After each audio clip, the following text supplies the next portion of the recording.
Hello and welcome back to the show. So, for today's episode, my special guest Holly is going to be sharing with you guys how, as a real estate agent, you can actually build financial freedom in the industry that you're working in by becoming a real estate investor and building a rental portfolio that generates passive income. So, my guest today, Holly, is a real estate investor and coach that coaches successful real estate agents and teams to build real estate rental portfolios that generate passive income so that you can live the lifestyle that you want, creating time and location and financial freedom.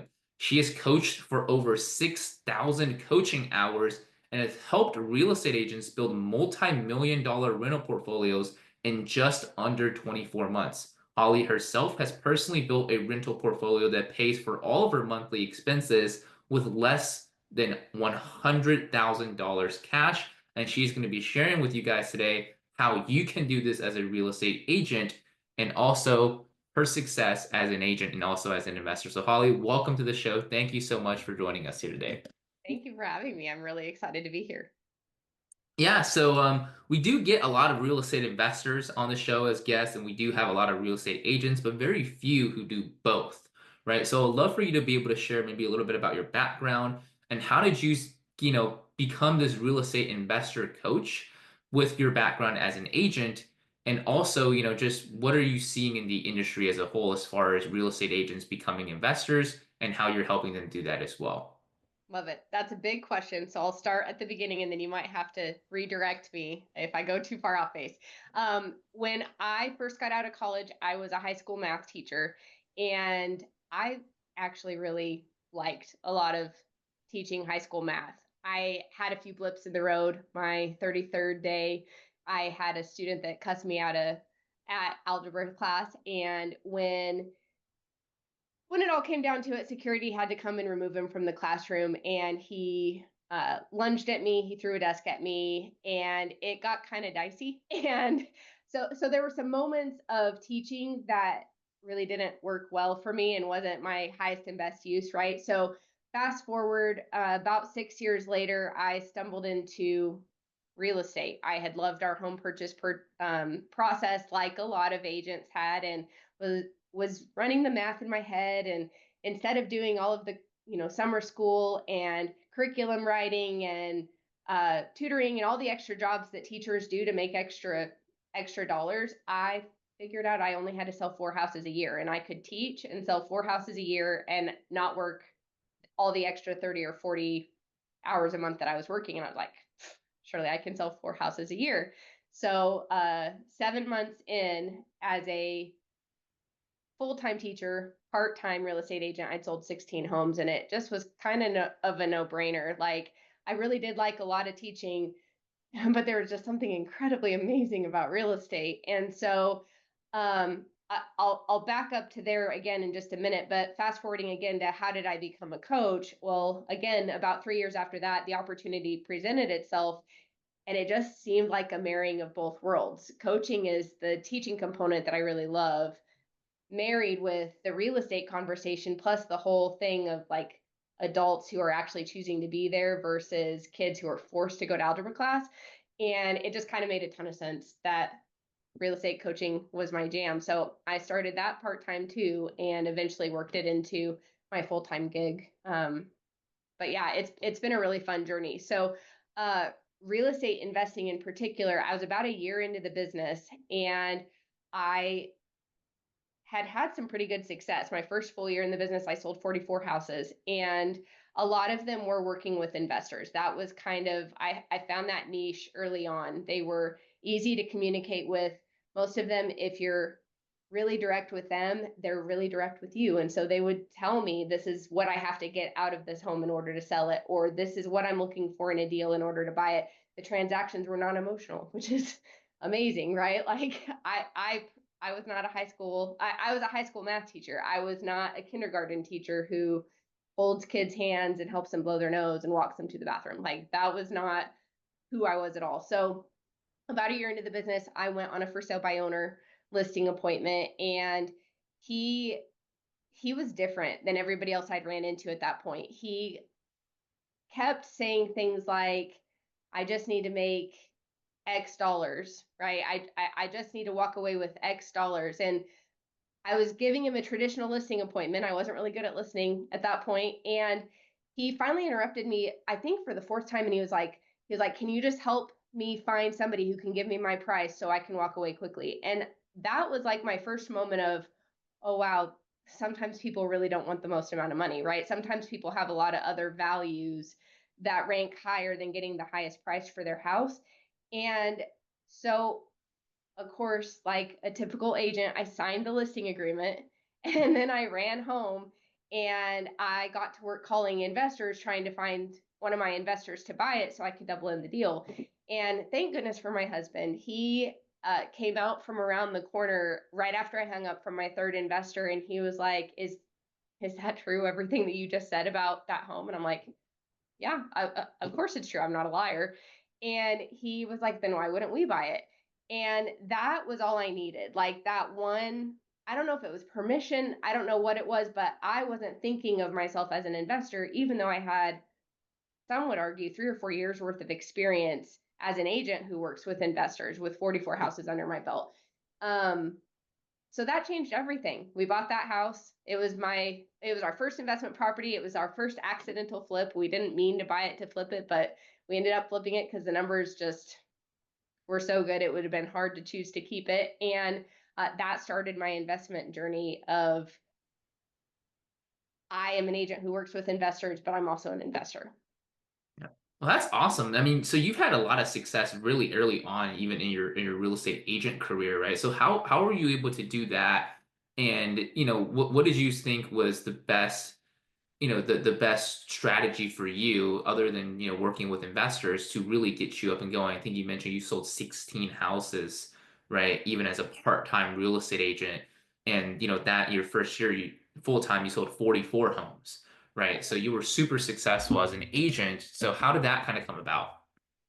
Yeah, so I could only go to the classes that were being taught evenings and weekends. So there was a Wednesday night class that met once a month, and I showed up, and the guy that was running the class handed us all a for sale by owner script or conversation, and he was like, if you don't have a database, if you're not compiled with all your friends and family and you can't reach out to them, then go find a for sale by owner and call them. And that was my first 10 sales. That was a solid piece of my business for my first couple of years. And as a coach, there are a few pockets in the US that don't have a lot of for sale by owners, but what I'll say is most of the time when an agent tells me there are no for sale by owners in their area, they just aren't looking. Like there really are. You're just not looking for them, and so you're not aware. Yeah, so for sale by owners is how you got going, and then also working with investors. So when you think about your success as a real estate agent, do you think that has helped you translate into becoming a better investor as well? And just being an agent, does that really give you an advantage when it comes to investing in real estate?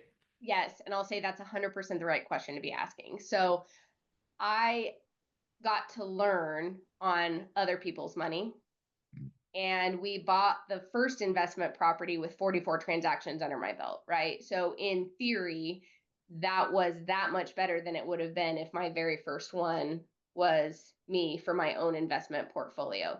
By that point, I clearly knew what the average deals look like, what the slightly above average deals look like, and I knew that that was a killer deal.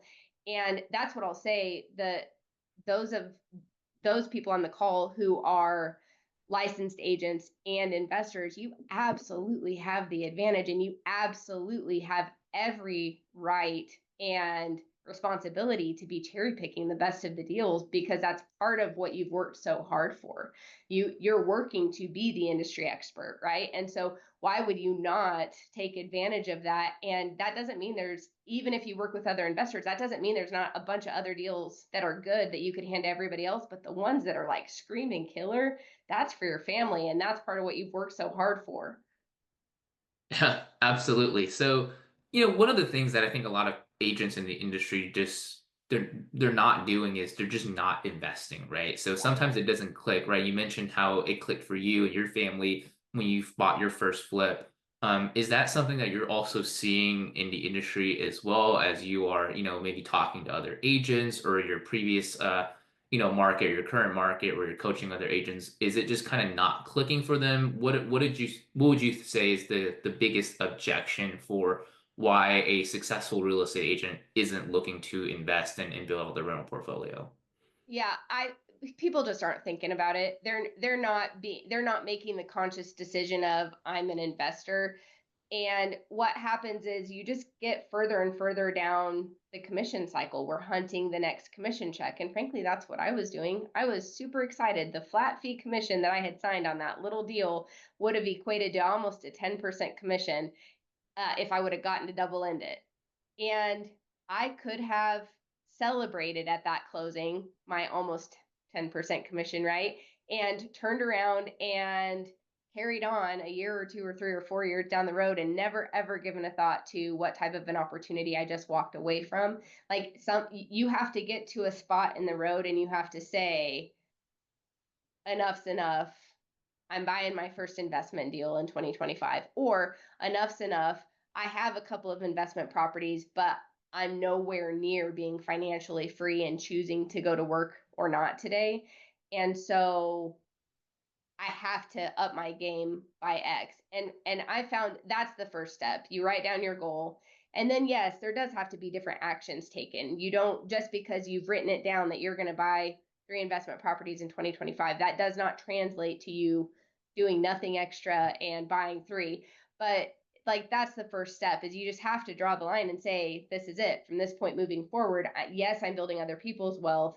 Yes, I'm protecting the public, all the things. And I'm also going to be moving forward and helping my family achieve financial freedom. Right. It starts with a decision, right? A decision to want to change something, want to do something differently, in your business and in your career. So that way you are not just working, endlessly for that next check and that you're doing something where it can compound into potentially one day, choosing whether you want to go into work or not. And I think a lot of agents, right, they see a different career path. They may be thinking of, building a team or kind of scaling into maybe building their own brokerage. I think for a lot of agents, that's kind of, especially if they're doing a lot of deals, that's the direction that they're looking at. That's kind of what they want to do. And that's traditionally the career path that is kind of talked about in the industry.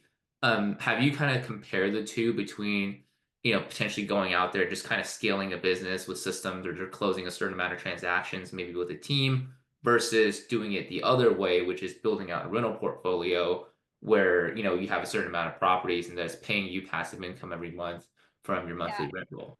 So I think it's both, not either or. And I do agree with you. I think a lot of people think the natural progression is okay. I have too many deals. Let's hire. Let's add another agent to the team. Let's scale up the business. And the problem that I see with that model is when the market shifts and half of your team walk out, or when somebody gets a big ego and decides that they can go and do it on your own, you're always one someone else's choice away from you being back into being the operator of the business. And that's just not true when you have a real estate portfolio. If you've built it correctly, yes, some of my investment properties are more active than others because I'm not just a long-term rental owner. I have a few midterms, but it's my choice. At any point, I could convert all of my properties back into long term, and my total required number of hours per month is like 3 on my portfolio, and that will never change unless I decide to convert more of them into midterm or short term rentals. Versus when you own a team and you're scaling, like yeah, in theory, you could work yourself down. When I was my last 2 years in the business, I was down to about 10 hours a week on my team was my commitment, but I could not figure out how to get rid of those 10. And I'll tell you, a couple of my key people, had they walked out, my 10 would have gone back up to 30, and that wasn't my choice. That would have been their choice. That's just not true time freedom that I would choose to have for myself or for other agents that I work with. Right, absolutely. So now you have the choice as to whether or not you want to work more or work less based on, your personal lifestyle, what you guys are doing as a family. and different aspects of just your life, right? Well, I think that's very important for real estate agents to consider because we got into the business most I was think most people, right, for freedom, not just to work more hours, right? Even though you're working for yourself, you don't want to work more, you would rather potentially one day work less. So when it comes to investing strategies, right, you mentioned you have long-term rentals, the first property that you did was a flip, and also midterm rentals as well. What would you say as an agent to start investing, what they should be focused on? Should they be doing a flip first just to kind of get more income coming in?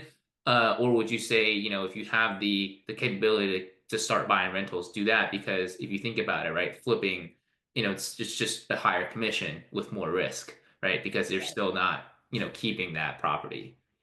Well, so I wasn't going to go here, and you just led into it way too perfectly. So that first house that was an accidental flip, because we didn't mean to flip it, we just did. The contractor fell in love with it, and he offered enough to buy it from us within the first 6 months that we it would have had to have performed perfectly for 3.5 years to equal what we were going to make at closing by just selling it to him.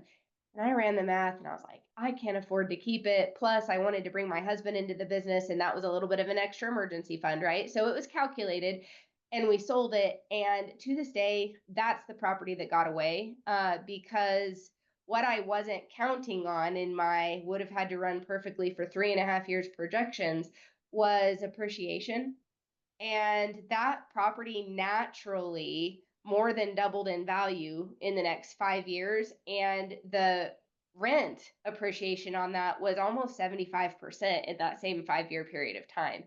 And so it would have had to have performed perfectly to keep up with the cash flow.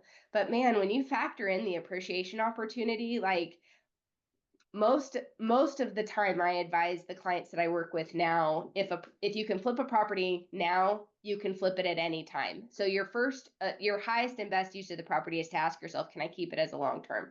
And if the answer is yes, and you can afford it, I think you should be building your long term portfolio. If it's flippable now, it's flippable a year from now, 3 years from now, 6 years from now. If you hate it, you can flip it forever. And that would be the goal as a real estate agent, right? You're finding the best deals. Find the properties where you're getting equity at the closing table. You deserve that. And then you have options. You can fire sell it if something were to go direly wrong and you needed the cash fast, or you can stick it on the market and get that flip price. But do it after you've tested it and made sure that you absolutely can't figure out how to make it as a long-term landlord. Right. Yeah. So that's so interesting because there's a few investors out there who have a similar mindset, and I know where they wish they would have kept more properties that they flipped earlier on in their careers, and they say the same thing that you just said, which is you can sell this property at any point, right? You can it could be 10 years in, and you can still sell it, and if you needed the cash or if the appreciation was just too high. So that's kind of what you're saying too, is that think about let's try to make this work first as a rental, and then if you ever needed to sell it, right, you could potentially even sell it for, a higher amount of returns just because the appreciation value on that home. Totally. Totally. And that's the other thing. In this market and for the last couple of years, it is a lot harder to find properties that have good cash flow. It's not impossible, and there are some pockets of the US that are still pretty good from a cash flow perspective. Yet what we've seen the last decade, which truly has just been my first decade looking at the real estate market, it's indicative of real estate always. What we've seen is that appreciation over time, property values just go up, and over time rent values just go up. And so I've even gotten to where, like, I don't mind if I'm buying a property in a fantastic location and I absolutely believe that that location is going to just continue to improve and attract the perfect tenant that I'm really looking for. I really don't even mind if the property on paper breaks even for its first year or two, because the upside is if I don't have to have that cash flow to support my lifestyle right now, then a year or 2 or 3 years down the road, I'm going to be at a really great spot appreciation wise from rent appreciation and property value appreciation. And I will be super proud to own that asset. I'd rather have the assets that cash flow less at the beginning, but are the A class or the more preferred properties than the C and D class properties that are the ones that are typically cash flowing a lot now, but are going to be your problem properties moving forward. Right. Yeah. And I mean, as an agent, right, what you're trying to do when you're building your portfolio is you're trying to build a long-term strategy, right? You're not necessarily trying to, obviously you don't want to buy something that isn't ever going to cash flow or is going to be negative cash flow, but if you have to kind of think more long term. And as a real estate agent, that can be difficult, right? Because kind of within the industry norms, we're all just kind of looking at what's next, what's immediate, what's the biggest check we can get today. Right. So is it a mindset shift you would say for a lot of agents that you're coaching that you have to kind of start with? Yeah, so it's that you just said, and then it's also the whole delayed gratification, right? If you're dumping 30 to $50,000 into an investment property, first it's adjusting your mindset and saying where's that cash going to come from, because most real estate agents, like everyone else, are broke and we don't know how to save money, right? And so first it's like, how do I set aside the funds to actually have a down payment to invest? And then it's like, oh, so if I'm buying an investment property, I may not get to go to the second vacation to the Bahamas this year, right? Like I might not get all of the newest, latest, and greatest. But the thing about building an investment portfolio is your whole world looks totally different 5 to 10 years from whenever you started. So we're not talking about this is a 40-year path and your hope is if you start when you're 20 years old, then at 65 you can retire, right? Like it doesn't look like that in real estate. And so yes, it's some delayed gratification, and also like if you're willing to give this a decade, holy cow, you'll be super proud and you'll have built something that is going to outlive you and your kids. That's just all there is to it.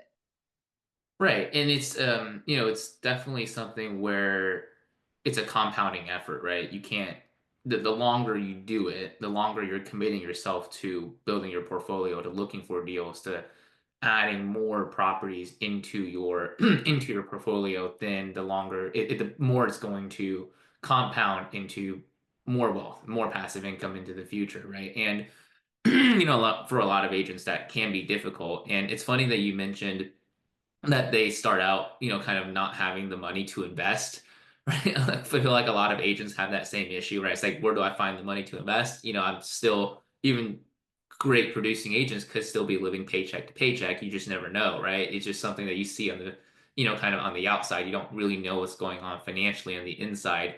So that is the first thing that you do with somebody that you're coaching, right? It's just to kind of almost do like a financial audit for them, and based on the production, you're telling them how much money to save.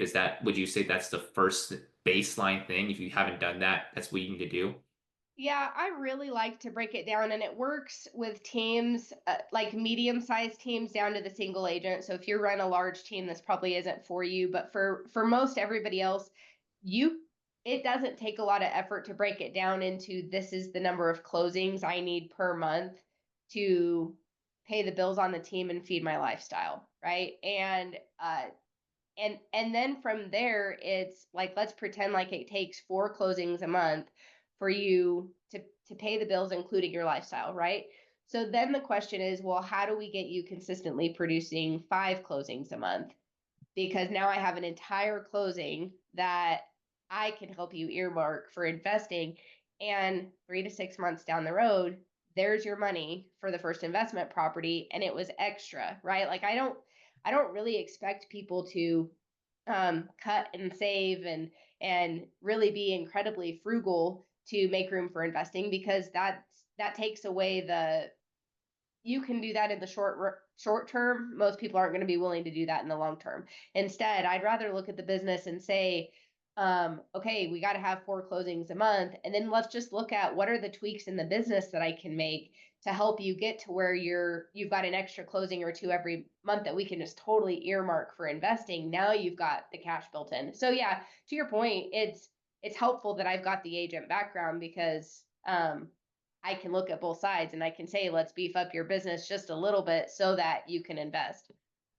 Right. Yeah. I think for a lot of agents that can be difficult, right? After they've gotten those two closings, right? Like to not use that money for either their lifestyle because it's something they didn't have before, right? Maybe they do something different in their business. And it's like, wow, this is so great. I got another, two closings and some more money coming in. I could reinvest. I could buy this new software, this new program, this new marketing campaign I've been doing. Do you find yourself a lot of times when you're coaching agents that want to invest to almost kind of keep them accountable as to not use that money to not just like pay for their lifestyle, but not, invest it back into their sales business and, pay for a marketing campaign or something they've been looking to do forever and, really have that discipline to keep it for their investment fund? Yeah, I definitely recommend you got to make it a little bit hard on yourself. And you have to also remind yourself, what are you doing this for? Right. Like, I run into almost no agents who would tell me they're not interested in investing in real estate. Right. Like, almost every agent thinks that's a good idea. It's just making the switch and deciding that that is then for you. Well, why is it important for you? Right. Why would it be important for you not to be that 73-year-old person who's still out showing houses on the weekend because you didn't figure out a retirement plan? And then the whole make it hard for yourself. I have clients open a separate bank account, not where they do their normal banking, go and pick a local spot that has one or two branches, ideally 20 or 30 minutes from you, right? Don't make it convenient. Do not accept online access. Don't give yourself a debit card to that account. Don't give yourself checks to that account. And so if you are going to withdraw that money, you have to physically drive yourself 20 or 30 minutes to that bank and stand in line and tell the teller that you're withdrawing your money, right? Like, and that's old school, but it's create a little bit of a pain or resistance to access that money if that's who you are and you know that you would struggle with it. Just give yourself the opportunity to actually let it sit there and grow to what it was meant to be. And then what I found is that when there's actually enough money in the account for the down payment, it's a lot easier to say, no, this is for our down payment. It's just that initial savings process, right? So when you've got the first one or two closings in there and it's not enough for a down payment yet, it would be easy to spend it if you made it easy on yourself. Yeah, you have to set up obstacles, right, for Yes. you to access that money. The more obstacles, the more steps, right, like you mentioned, that you put, in between yourself and the money that you're saving, the easier it is for you to not go, right? Because for most people, it doesn't take, like, you don't even have to have so many obstacles. For most people, it's just, if you drive 10, 20 minutes, you just have to drive that amount of time to get the money. You're just not going to do it, right? Just kind of denying yourself online access and a debit card. You're just not going to go out of their way to do that, right? Most people don't have, I guess, that need for their disposable income, right? Is that this is kind of what you've seen so far? It shouldn't take so much. It should just take maybe a little bit effort as far as just maybe putting your money in a different account and Right. just kind of denying yourself that and just knowing that that just a little bit of effort can really keep you from that money. Absolutely. Absolutely. And then, I mean, no, too, it's writing down your goals, and then the next thing would be telling someone else about your goal, right? Like, if you want to have an investment property by the end of 2025, or you want to have your next investment property by the end of 2025, first let's write it down, put it somewhere where you're going to look at it, ideally multiple times a day, but at least multiple times a week, and tell someone else about it who's going to ask you for progress check-ins occasionally. Like, it's very simple. There's very simple little things that you can do that can absolutely elevate your chances for success. Yep. Yeah, absolutely. It's a habit thing. I think the more you do something, the more it becomes a habit. And for so many agents and even people who are just kind of self-employed, it's a changing of the habit of your spending, your finances, where you allocate your time, which is another thing I think for a lot of agents why they're not investing, or maybe they think they want to invest or they say they do, but they're not taking any action. Is they'll say, "Well, I'm so busy." Just trying to hit my sales goals every month and get, however many closings that I need to do to have in order to, pay for my expenses and, make sure everything is going smoothly in the household, that I don't even have any time to go out there to consider investing or to look for a property or to, work with, contractors to fix it up or to rent it out, right? Do you get a lot of that as well? I'm sure there's agents who, because I've heard that from a lot of agents who just say, I don't have the time to do that. Well, and I guess my response to that would honestly be great, then go get yourself an investor client and do it for them, right? Like back to the whole at the beginning of our conversation, you can learn on someone else's time and money. I I got to see over my first few years, I mean a couple hundred transactions, most all of them investor transactions, and it was just about me asking questions. When I was first working with investor buyer clients, I would tell them, and thinking about it now, they probably absolutely knew I was new. I thought I was being all smooth, and I'm like, pretend like I don't know anything. Could you, as you're walking through the house, verbalize everything that you're seeing that's going to have to be done to the property to be able to get a tenant put in place, right? And they were willing to help. Like they were willing to walk in and point out everything. And we got to the point relatively quickly, because I'm a kind of quick learner, that I saw everything they were seeing. And then I changed the question and I said, now as we're walking through the house, can you ballpark for me how much it's going to cost to repair that? Everything that we're seeing that's going to have to be done before we put a tenant in place. And they were willing to do that too. And we got to the point where we were putting a good number of properties under contract with these first couple of clients, and they'd set up meetings with contractors and stuff during the due diligence period, and I would just show up. I didn't have to find the contractor. I didn't have to act like I knew everything. That's the thing where I think agents hurt themselves unintentionally, is we think we have to be the people with all the answers. We don't. We just have to be the people that are willing to learn and not ask the same question 800 times, but you can absolutely ask the question, learn what you need to learn. And so I learned everything I needed to learn from other investors who were super happy to help while I was becoming more and more valuable to them. And then it was easy. Then it's not a matter of, well, how do I do X, Y, and Z in addition to everything else? Because I already knew how to do X, Y, and Z. I already had my systems and processes in place. I was just plugging it in to create my own wealth instead of my other investor clients. Yeah, what a perfect way for agents to learn how to invest, right? It's just to work with investors and show up, maybe take the extra step, right? And actually pay attention. And that, even that takes some effort to do, right? Because a lot of times, got so much going on, right? Do you show up this client's, meeting? Do you show up that client's meeting? But, think of it as kind of learning and as a learning experience for yourself can really help with that, right? Be with the investor client every step of the way, and then they will you can learn a lot just by working with them in that transaction and then apply it to your own investment deals as well. That's such a great way to do it. And that's a you would probably say it's a great way for agents to kind of condense their activity, right? So that way they're almost doing two things at once. They're closing a deal for the investor, but they're also learning and applying what they want to, what they learn to their own investments at the same time, using that same time unit for two different things. Yeah, I mean, well, and it paid off tenfold, because ultimately I was able to take my knowledge that I had learned from my initial investors and scale it into a business that our best 3 years were anywhere between 135 and 155 transactions with a team of four, me and my husband, and we had two full-time admin. And so it paid off on the investor side, but it also paid off on the agent side. Um, and why did the investors keep coming back to me, which I think is pretty important? It's because I knew everything. I could think and talk like an investor, and I was willing to absolutely make it easy on them. I like to think of it as one-stop shop, right? So um I don't I didn't want my investors handing me properties that they found on Zillow, right? Like, and I would explain that clogs down the wheels. If you hand us a property, I'm going to stop everything and look at it, because that's who I am. And then I'm going to explain to you why I haven't already sent it to you. That's completely opposite than the way that most agents think. Most agents are like, okay, I'm going to set you up on an MLS search. You let me know if anything looks interesting that you'd like to go see.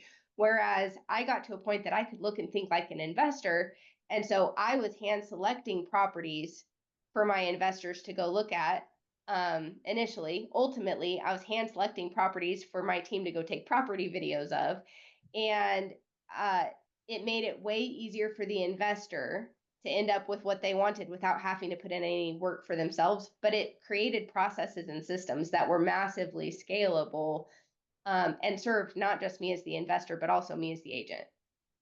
Right. And one of the other things I think, maybe you can touch on if you guys did this or, for your investors and, obviously for yourself as well and other agents that you've seen is, working with investors usually requires the agent to go out there and potentially look for off-market deals as well. Is that something you guys did as a team for your investors? And is that something you've seen a lot of agents who work with investors that you would recommend them to do as well and develop that skill set? Yeah, so in most markets, you should be able to find about half of the investment properties that you need for your investors on the MLS. And I think it's important to say that because I hear agents all the time, well, they're just for investment properties in my area on the MLS. And if you're in an area where there are investment properties, then they are on the MLS. You're just not looking for them. But yes, so in addition to that framework, it is also important to be out networking, looking for off market deals. But again, you don't have to make it complicated. My two favorite sources for off market deals, and I actually teach a class. I have 14 ways to find off market properties. But my two favorite ones are for sale by owners, which I've already talked about in length, and then investor networking groups. I went to my very first investor networking group, and I am not a naturally friendly and outgoing person. I have to put in a lot of effort for the small talk. It's just not my jam. And so I felt awkward. And I just found this lady who looked as awkward as I felt. And I struck up a conversation with her. And it turns out my very first investor networking group, she was there because she knew she needed some help. Her husband had passed away and he had 7 rentals that he had managed, and she was in over her head. And I set up a time to go and actually show them to my investor. Talking to her, it looked like something that one of my guys might have been interested in. We got there, the properties were in way worse shape than she let on. Not because she wasn't being honest, but she like literally didn't know how to evaluate a property. Some of them I was surprised that there were still tenants in place because they were in bad condition. But I walked her through her options and I was like, here's the avenues, here's the ways that I can help you. And it turned into I got to sell all 7 of those houses. 3 of them I sold to a different one of my investors. So that's 10 transactions. And then about 6.5 months later, when those were gone, I helped her sell her primary house and she moved to Kentucky. So it was like one networking event and me feeling incredibly uncomfortable for 11 pieces of business. Was that potentially worth it? Sure was.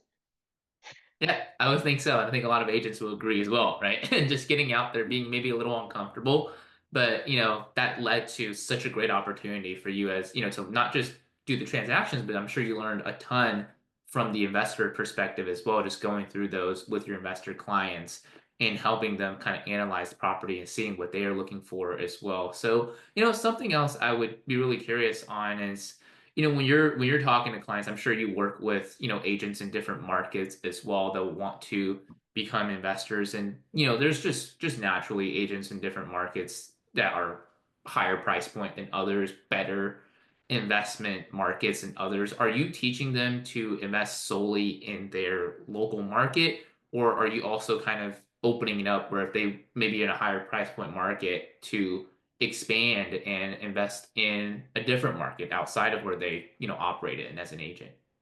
Yeah, I think people naturally think they need to invest in their own backyard. And I'm one of those, and this is not for everyone. And I've no judgment for anyone who thinks different. But I think when you're first starting out, you need to hire a property manager. I don't think you need to be managing properties yourself.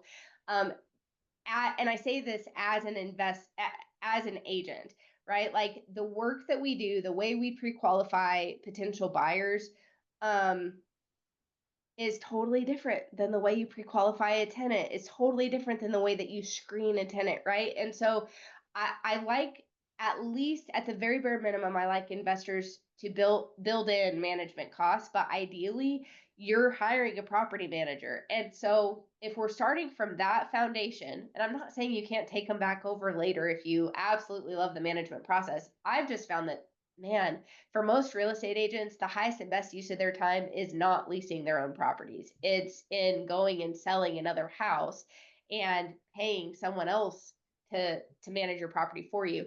And so when we've got that foundation set, all of a sudden I've seen a lot of agents, it just kind of clicks and they open up to the fact of, oh, maybe I don't have to locally invest, right? I maybe I'm lazy, maybe that's it.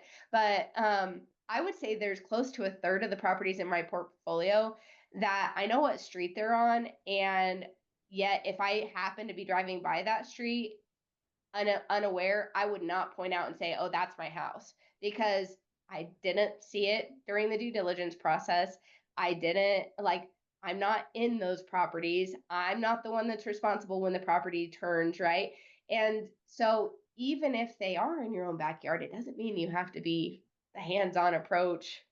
It's about building the right team that you trust, and then you go and do what is your highest dollar per hour, which for most of us agents, it's not managing a contractor and it's not finding a tenant.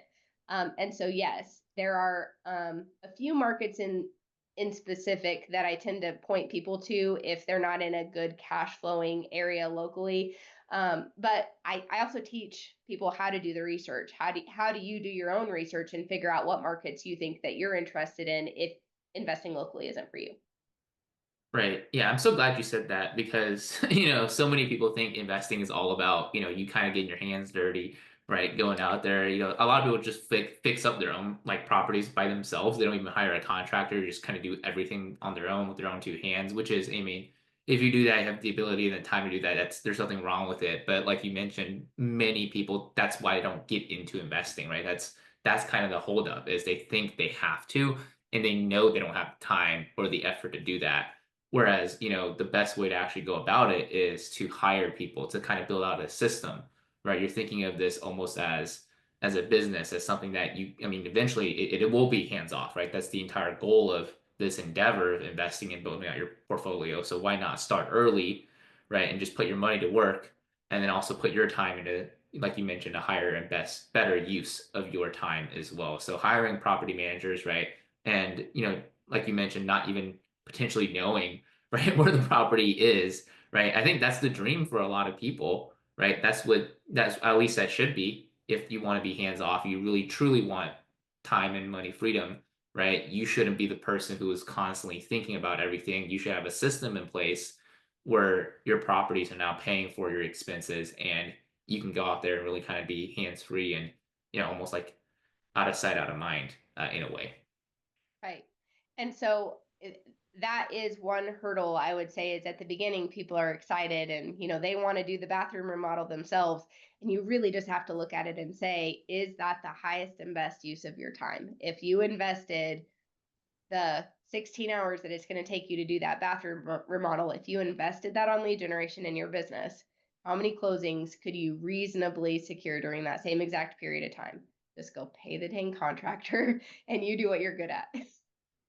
Right. Absolutely. Well, Holly, I really appreciate you being on the show today. You shared so much valuable information with us on why real estate agents should invest in real estate, build their rental portfolio, how they can do it, and what are some actionable steps they can be doing now to start that process as well. So, Holly, if there's anybody who's watching or listening to this that want to know more about what it is that you do, want to, have you as their coach because they want to start building their rental portfolio immediately here in 2025, what are some of the best ways for people to reach out to you and to learn more about what it is that you do in your coaching programs?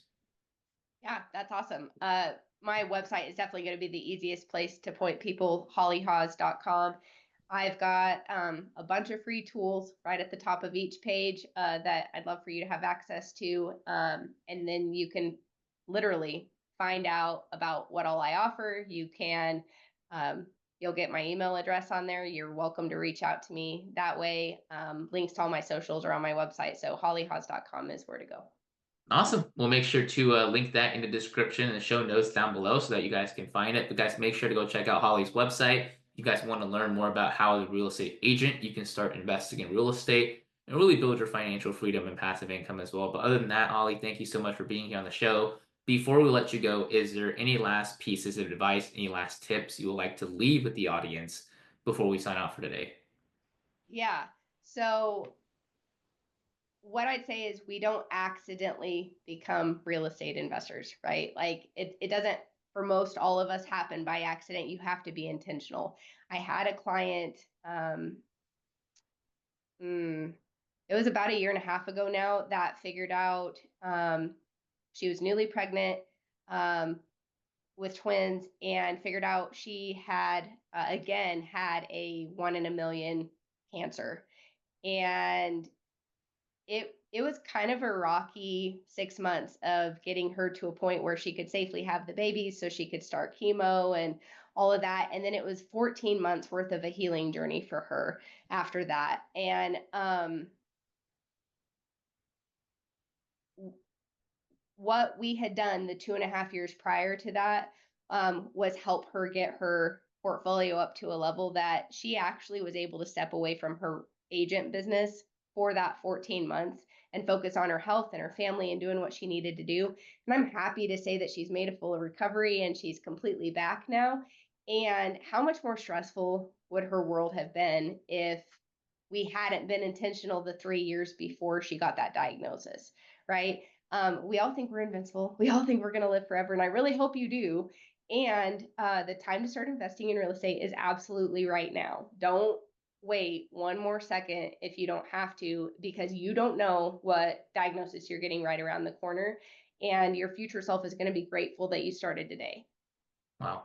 That's some really, really great advice, Holly, because that's what I think we tell people all the time is you might love the business that you're in, you might love the job that you're in, you might love selling real estate, you might want to do this forever, but sometimes you don't have that choice.